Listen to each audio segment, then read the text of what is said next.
Good morning. Here it is.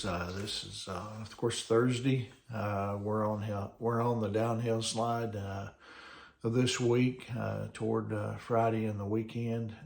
Today is June the 1st, the beginning of the month of June, and kind of marks the beginning of summer. I guess we did that with Memorial Day, but anyway, we're officially in the month of June now. And anyway, I hope that you had a good Wednesday. Hope that you had a great day. I just want to tell you, I appreciated the prayers.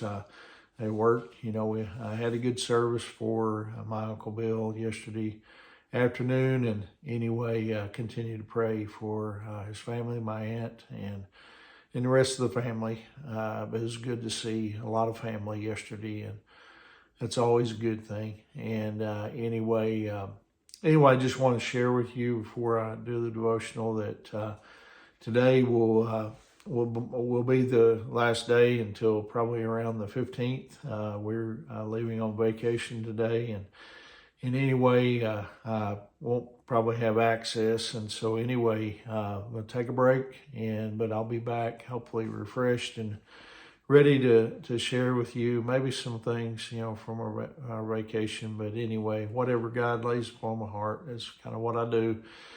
But this morning, I want to share with you a devotional entitled "The Joy of Integrity." Many people today they're searching for happiness, and the simple matter of the fact is they'll never find it, and that's because they're searching for it in the wrong way. We learn from the Bible that that happiness it's a byproduct of holiness, and when we get our priorities in order, happiness will soon follow, and that's why non-believers never will know what I would call true happiness. They keep after the devil's cheap counterfeits. They have no deep well from which to draw. In Psalm 119, we find God's original design for finding and maintaining holiness, and as a result, we will discover happiness. And this is what the psalmist wrote in the first three verses of Psalm 119. Joyful are people of integrity who follow the instructions of the Lord. Joyful are those who obey his laws and search for him with all their hearts. They do not compromise with evil, and they walk only in his paths. From the very beginning, of our lives, we learn the importance of walking. It's interesting how little children, immediately, they start moving in that direction, but they don't quit after they just take, their first steps. They keep trying. We grow as Christians, in the same way. When we commit our lives to Christ, we begin to walk in the way of the Lord, and if we fall, we need to get up, and we need to keep trying. Walking speaks of progression, of continuing to move forward as opposed to just simply standing still.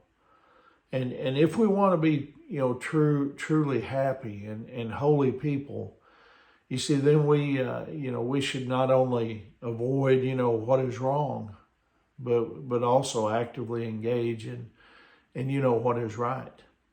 People who are merely trying to avoid evil are missing the point. Listen, it's not merely a matter of what we don't do. You see, it's also a matter of what we do. We must engage in spiritual growth and in godly living. We must walk in the way of the Lord.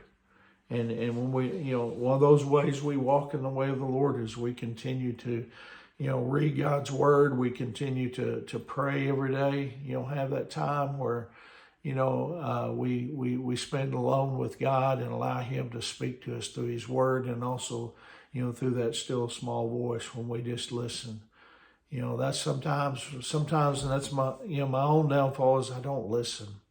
We all need to listen more, and you can find that in the book of James. It talks about how we need to listen, and allow God to speak to us. And so anyway, I hope you have a great Thursday. I hope that the next couple of weeks you are good for you.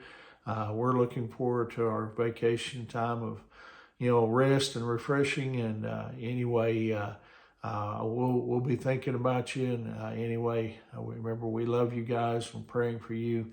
And I'll see you sometime around the 15th of June. Anyway, God bless you.